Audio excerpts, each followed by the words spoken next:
చంద్రకొండ అన్నపేటపల్లి మండల ముఖ్య TRS party కార్యకర్తల సమావేశానికి వచ్చినటువంటి అధ్యక్షత వహిస్తున్నటువంటి మన మాజీ శాసనసభ సభ్యులు అన్న మెచ్చ నాగేశ్వరరావు గారు వేదిక తోట దగ్గర పెట్టాడు.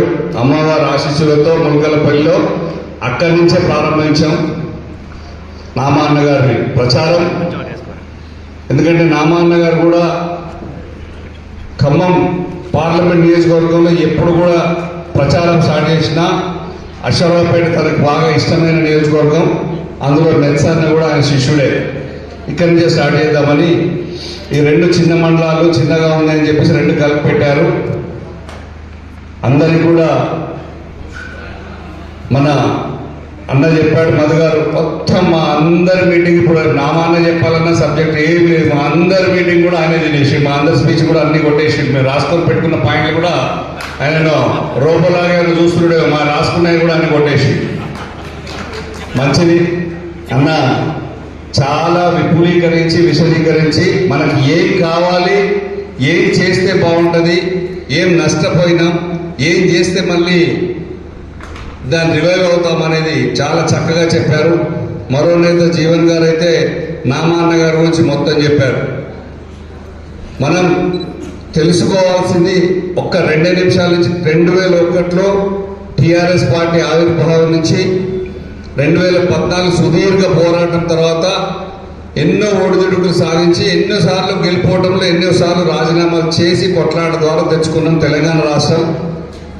ఆ రాష్ట్రం తెచ్చుకునే దాంట్లో కేసీఆర్ గారి పోరాటంలో బాగా కలిసి వచ్చిన అంశం ఏంటంటే, ఆ తెలంగాణ రాష్ట్రానికి కావాల్సిన ఫైనల్ అంకం ఏంటంటే, చంద్రబాబు నాయుడు గారు లెటర్ ఇస్తే గాని తెలంగాణ రాష్ట్రం సాధ్యం కాదని చెప్పిన పరిస్థితులలో నామా నాగేశ్వరరావు గారు చంద్రబాబు నాయుడు గారిని అక్కడ ఉన్న పార్టీ నాయకులందరూ మన వాళ్ళందరూ కూడా ఒప్పించి తెలంగాణకు సానుకూలంగా లెటర్ తెప్పిస్తేనే తెలంగాణ రాష్ట్రం సాధ్యమైంది. తెలంగాణ కళ సాకారం 70 ఏళ్ల కళ సాకారం అనేది దాంట్లో అన్న పాత్ర ముఖ్యంగా ఉంది. అక్కడి నుంచి మొదలైంది నామాన్న గారు చరిత్ర చెప్పడం. వ్యాపారంలో ఉన్నా ఎక్కడున్నా మిగతా విషయాలు చెప్పినట్టుగా అందరూ అన్న కోసం వెయిట్ చేసిన వాళ్ళే. ఇక రాజకీయాలకు వచ్చిన తర్వాత 2014లో కూడా ప్రభుత్వం వచ్చింది టీఆర్ఎస్ పార్టీ. తెలంగాణ రాష్ట్రం సాధించిన కేసీఆర్ గారిని 63 సీట్లతో తెలంగాణ రాష్ట్ర ప్రజలు ఆశీర్వదించారు. కానీ పోరాటం చేయడానికి కూడా ఉమ్మడి ఖమ్మం జిల్లాలో పోరాటానికి సహకరించని ఖమ్మం జిల్లా, ఉమ్మడి ఖమ్మం జిల్లా ప్రభుత్వంలో కూడా మనది ఒకటే ఒక పాత్ర. అప్పుడు కొత్తగూడెం సీటు, రెండవసారి కూడా ఒకే ఒక్క సీటు పోవాడని కుమార్ ఖమ్మం. ఈ 2 సార్లు కూడా మన పాత్ర ప్రభుత్వంలో లేకపోయినప్పటికీ కూడా నిజంగా కేసీఆర్ గారికి మన ఖమ్మం జిల్లా మీద చాలా ప్రేమ ఉంది కాబట్టి పిలిచి కూడా మంత్రులు ఇచ్చారు. మన సీటు లేకపోయినా మంత్రి పదవులు ఇచ్చారు, అనేక నిధులు ఇచ్చారు. బాగా పార్టీని చూపించి గెలిపించి తెలంగాణ రాష్ట్ర పార్టీ ఎక్కడి నుంచి అయితే పటిష్టమైందో అక్కడి జిల్లాలు నార్త్ తెలంగాణ జిల్లాల కంటే కూడా ఎక్కువ నిధులు, ఎక్కువ కాన్సన్ట్రేషన్, ఎక్కువ ఆదరణ మన ఖమ్మం జిల్లాకు మాత్రమే ఇచ్చారు. మీరు ఎప్పుడైనా చూస్తే కూడా నిధులు కంపారిజన్ చేసుకోవచ్చు. నిజంగా అన్ని నిధులు ఇచ్చారు. 1000 కోట్లు. మెచ్చ నాగేశ్వరరావు గారు కూడా 1000 కోట్ల నిధులు సంక్షేమం తెచ్చుకొని డెవలప్ చేసుకున్నారు అశ్వరావుపేట కూడా. అంటే ఒకటే మననం చేసుకోవాలి, తెలంగాణ రాష్ట్రం సాకారం కాకముందు 59,000 కోట్ల రూపాయలు ఉన్నటువంటి మన రాష్ట్ర బడ్జెట్ ని దాదాపు 3 లక్షల కోట్లకు తీసుకెళ్లినటువంటి ఘనత మన బీఆర్. ఎప్పుడైనా ఇక్కడ ఉన్నటువంటి గిరిజనులు ఆలోచించారా? వాళ్ళ అమ్మాయిలు తన్నారు గ్రామ పంచాయతీలు వాళ్ళందరూ కూడా మన ఊళ్ళ నుంచి వచ్చే వాళ్ళు కూడా అందరూ బాగుండాలని చెప్పేసి కుల సామర్థ్యాన్ని బట్టి 5 ఎకరాలు, 10 ఎకరాలు, 2 ఎకరాలు, ఎకరం భూములు విలువైన కోకాపేటలో కొన్ని 1000 కోట్ల ఏ రాష్ట్రంలో కూడా లేదు. 10,000 రూపాయల స్కీమ్ ఇచ్చి టెన్షన్గా ఒక వారం 10,000 మొదలు పెట్టి వారం 10,000లో కంప్లీట్ చేసేవారు. నీకు భూమి ఎక్కువ ఉందా, నీకు తక్కువ ఉందా అనే తారతమ్యం, నువ్వు కాంగ్రెస్ పార్టీ, బీజేపీ, తెలుగుదేశమా, కమ్యూనిస్టుల అని కూడా చూడకుండా ప్రతి ఒక్కరు తెలంగాణ బిడ్డలే, తల్లి ఒక్కరు రైతులే అని చెప్పేసి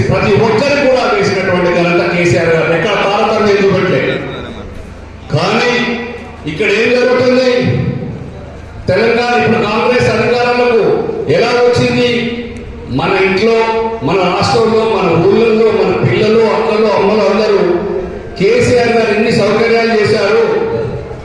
ఒక్కసారి వాళ్ళు ఏదేదో చేస్తా అంటారు, తులం బంగారం ఇస్తా అంటారు, 15,000 చేస్తా అంటారు, 2,000 స్కీమ్ 4,000 చేస్తా అంటారు, 4 ఉన్నటువంటి పిల్లలు 6,000 10,000 చేస్తా అంటారు. అనేక రకమైన డబల్ పెంచుకుంటూ పోతున్నారు కదా. ఇవన్నీ వస్తాయని చెప్పేసి కలలని ఆశపడి ఒక్కసారి మోసపోయారు, ఓట్లేశారు.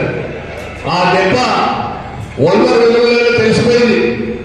ఇది చాలా తప్పు చేశాం, చారిత్రక తప్పు చేశాం. 70 ఏళ్ల కోసం తీర్చినటువంటి కేసీఆర్ గారు, మన రాష్ట్రాన్ని తెచ్చినటువంటి కేసీఆర్ గారిని, మన కోసం నీళ్ళని మన ఇంటి దగ్గర తెచ్చినటువంటి కేసీఆర్ గారిని, సీతారామ ప్రాజెక్టు ద్వారా కూడా మిగిలిన భూములకు కూడా నీళ్లు వస్తున్నటువంటి కేసీఆర్ గారిని మనము చాలా బాధ పెట్టాము. మనం బాధపడుతున్నామని ప్రజలంతా కూడా తొందరగా తెలుసుకొని నాలుగు కలుసుకొని కూర్చున్నారు. ఇలాంటి సిచ్యువేషన్ లో ఇప్పుడు మనకు ఒక బంగారం లాంటి అవకాశం వచ్చింది. ఇక్కడి నుంచి నామా నాగేశ్వరరావు గారు కలుసుకొని ఎంపీ ఎలక్షన్స్ వచ్చినాయి. ఈ ఎంపీ ఎలక్షన్ లో నామా నాగేశ్వరరావు గారికి ఓట్లు వేసుకుంటూ ప్రక్రియ మొదలు పెడితే మధు గారు చెప్పినట్టు 1 year దాకా ఉండే ఎలక్షన్. ఈ ఎలక్షన్ నామా ఎలక్షన్ అయితే నెక్స్ట్ అన్ని మీ ఎలక్షన్లే, సర్పంచ్ స్థానిక ఎన్నిక, సర్పంచ్ ఎన్నికలు కావచ్చు. చాలా బ్రహ్మాండమైన టైం ఉంది. ఆ టైంలో మన పార్టీ వాళ్ళందరినీ కలిసి తిరిగి ఎదుటి పార్టీ వాళ్ళను కన్విన్స్ చేసుకునే ప్రక్రియ స్టార్ట్ చేస్తే ఇక్కడ ఏ ఇబ్బందులు లేకుండా ఇదివరకే దాదాపు 4,000 చిల్లర, అన్నపరెడ్డిపల్లి చంద్రగొండ 3,000 చిల్లర, చంద్రగొండ 3,400, అన్నపరెడ్డి 4,000 చిల్లర ఓట్ల బ్రహ్మాండమైన మెజార్టీ 2019లో కూడా ఇచ్చారు. మీ అందరికీ కూడా అభినందనలు తెలియజేస్తున్నాం.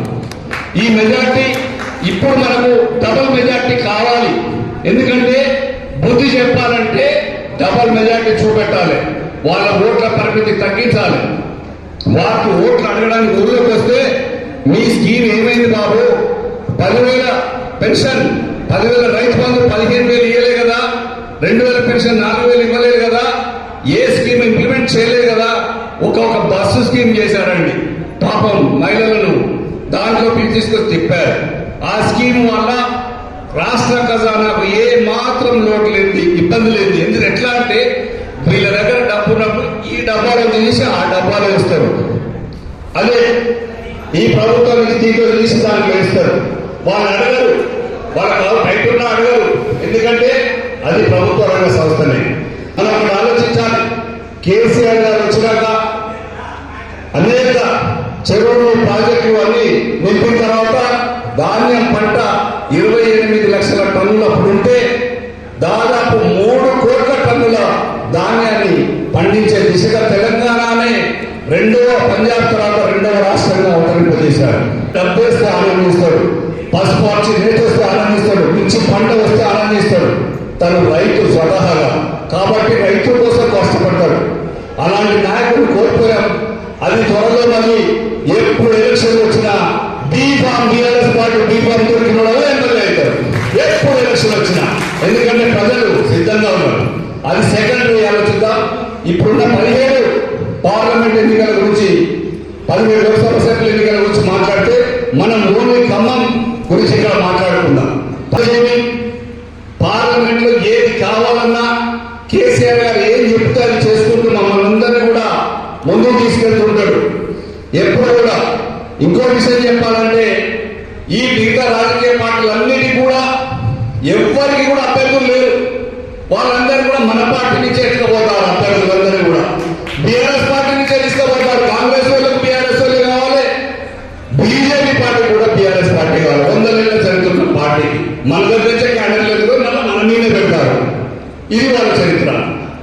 ఇప్పుడు అన్నకు పోటీ ఎవరన్నా పెట్టాలంటే మన 60 రోజులకి దాదాపు అన్న పేరు సార్ కేసీఆర్ గారు డిక్లేర్ చేసి ఒక్కరు లేరు.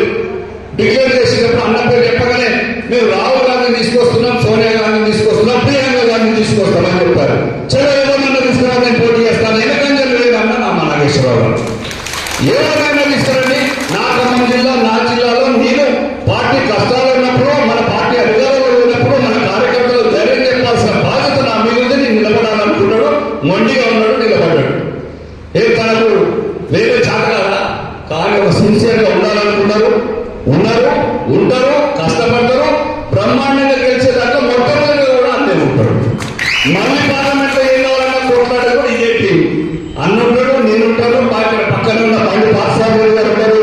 ఈ రాష్ట్రంలో కాదంటే మన అన్న ఉంటాడు. బ్రహ్మాండ నీళ్ళని చంపిన అన్న ఉండనే ఉంటాడు. ఇక్కడి నుంచి మన మెచ్చాన్ ఉన్నాడు. ఆయన జోషంతో తప్పుంది కానీ మన ఏదో మునుగోలు ఎదురేసింది బ్రహ్మాండంగా వచ్చి మీకు మళ్ళీ బ్రహ్మాండంగా అభినందించి మంచి మేమందరినీ ఇక్కడ కలిసిమెలిసి ఒక మంచి మీటింగ్ పెట్టుకుంటాం.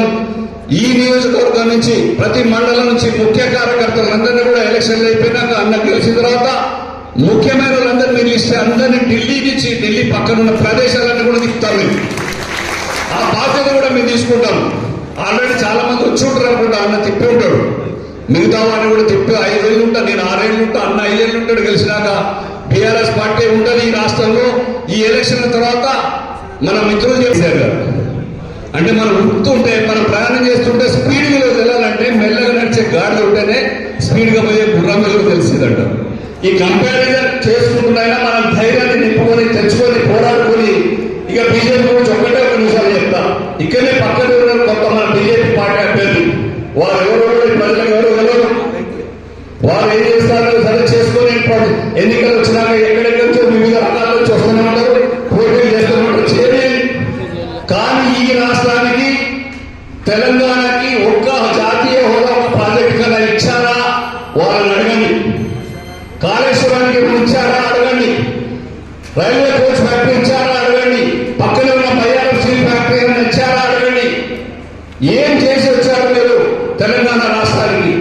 కొట్లాడగా మేమందరం కొట్లాడితే బయ్యారం మన ఊళ్ళో సమ్మక్క సారక్క పేరుతో గిరిజన యూనివర్సిటీ ఇచ్చారు. ఇప్పుడైనా నెక్స్ట్ వచ్చేటప్పటికైనా మేమందరం ఏమైనా చేయాలంటే కాంగ్రెస్ పార్టీ వాళ్ళు నోరిప్పరు. పార్లమెంట్ సభ్యులు వాళ్ళు ఎంతమంది గెలిచినా బీజేపీ వాళ్ళు చేస్తే గెలిచినా ఈ రాష్ట్రానికి ఎవరైనా నోరెప్పి కొట్లాడాలంటే మళ్ళా నామనాగేశ్వరరావు అనే